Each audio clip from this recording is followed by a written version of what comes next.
Takk. Já, kæru vinur, það er að koma nær eða kærist alveg. Já, ok. Já, mér langar að þakka B-nefnd fyrir að góða vinnu og bara mikla vinnu. Mér langar svolítið til að fjalla greinar varðar friðhelgi þingmanna. Mér langar að gera síðast líka en hætti við vegna þess að ég upplifði að allir hefðu eitthvað aðra skoðun en ég. Þannig að það myndi ekki skipta þér máli hvernig kemur inn á það, en hún stuðar mig ennþá svo mikið að ég verð bara að tjá mig um það. Í fyrsta lagi, þetta kom reynda fram síðast, að þá langar mig að fjalla þessum þetta með að ekki með að setja alþingismann í gæsluvarðhald eða höfða sakamál að hendur honum án samþykkis þingsins, finnst það náttúrulega bara hilarious og nema hans í staðinn að glæp.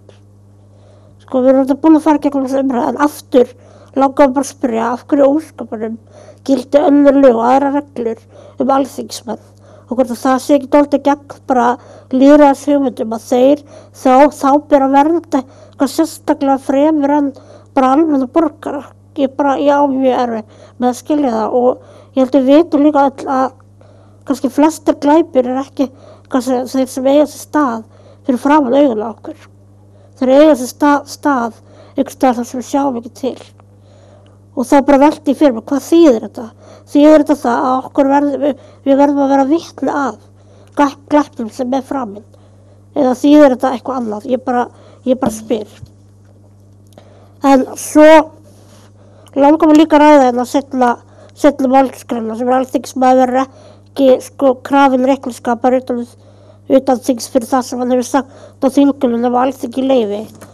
Það hefur farið fram umræður það að það sé mikilvægt að vernda tjáningarfrelsi þingmanna og þeir hafa meira rými til þess að geta unnið sín störf og tjá sig. En ég bara spyr hvers vegna tjáningarfrelsi ákveðins hóps sem vinnur við ákveðið sé mikilvægara en tjáningarfrelsi annarra.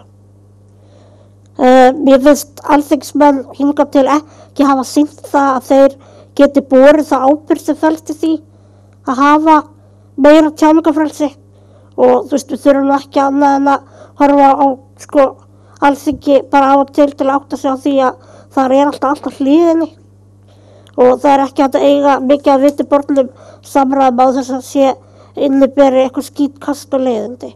Og ég bara rosalega erfitt með að skilja af hverju við erum að skapa eitthvað sérstakt rými til að leyfa það. Og mér finnst mjög áhugavert, til dæmis þegar kosning til stjórnlagaþings var ógild að horfa á umræðuna á alþingi. Ég gafst upp á endanum af því að mér fannst umræðunar í sandkassanum og leikskólanum sem ég starfaði á helmingi betri og málefnalegri heldur en þarna til stað. Það hefur komið fram að þó alþingismenn fái meira svigrúm að sé allt í lagi þá skandalisir eitthvað í sinni orðræðu og sína mála því þá getur fólk svara fyrir sig. Það bara ekki alltaf þannig. Það ekki allir sem geta svara fyrir það þegar alþingismenn eru að tjá sig ákveðin máli að málflokka eða ákveðin þjóðfélagshópa. Og að mínu viti að þá oft einkennist orðræða alþingismanna óbærslega miklu fordómum, þekkingarleysi og fyrirlitningu. Sem dæmi að þá mjög algengt að þegar það verið að tala til dæmis hrunið að þá sé notaðar ákveðnar líffræðilegar greiningar til að lýsa ástandinu eins og allir glæpamennir sem sett okkur á hausinn þeir eru blindir og þeir eru heyrnarlausir, þeir eru þroskaeftir og þeir eru eitthvað fatlaðir líka, þeir eru með eitthvað geðraskanir og svo framvegis. Hrunið hefur ekkert að gera með fatlað fólk.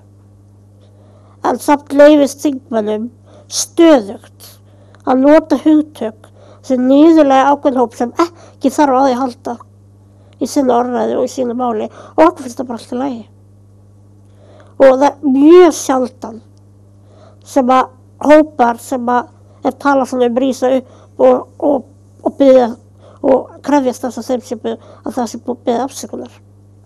Þannig að sko, þetta snýst ekki bara það að ykkur 2 alþingismenn sé ykkur skítkasti sko gagnvart hvor öðrum. Þetta getur líka snúst bara alvarleg meiðyrði á hendur minnihlutahópa í landinu. Og ég get ekki skilið af hverju þurfa að hlífa alþingismenn sérstaklega fyrir slíku. Mér finnst það erfitt að skilja það og ég vil koma því á framfæri. Ekki síst í ljósi þess að það geti ekki allir svarað fyrir það og vegna þess að hér ríkir almennt í þjóðfélaginu brjálæðislega mikil þöggun.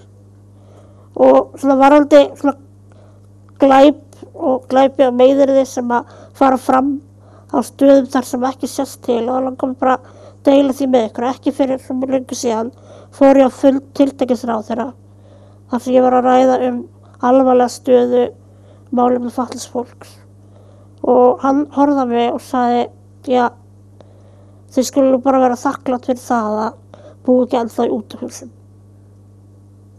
Er þetta það sem við ætlum að vernda? Að svona orð geta verið sögð án þess að fólk skuli þurfa að svara fyrir það.